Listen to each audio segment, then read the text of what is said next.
Goeiemôre vriende en baie welkom by ons oordenkings op hierdie koue Dinsdagoggend. En ja, ons gaan voort met Lukas 2 vanaf vers 21. Na verloop van 8 dae moes die kindjie besny word. En hy is Jesus genoem, die naam wat deur die engel aangedui is, voordat hy in die moederskoot ontvang is. Jy moet sien wat doen Lukas hier. Die kindjie moes besny word. Wel, dis volgens die wet, volgens God se wet, volgens die verbond wat God met Israel het.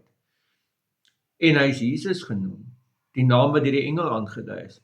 So weer eens, eerste plek, die kindjie moes besny word, dit is in gehoorsaamheid aan God.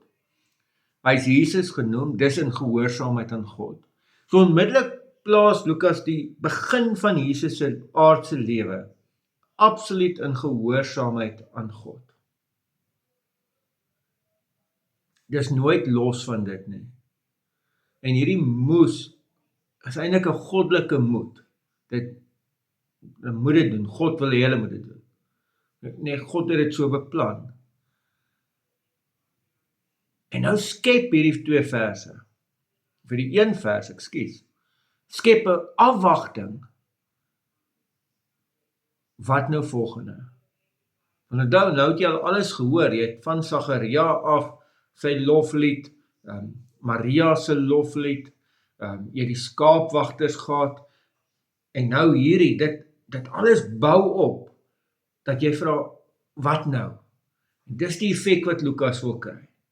So, môreoggend hoor ons wat nou. Here almagtige God, dankie vir die opwindende reis deur Lukas. En ja, Here, dankie dat ons dit mag vashou.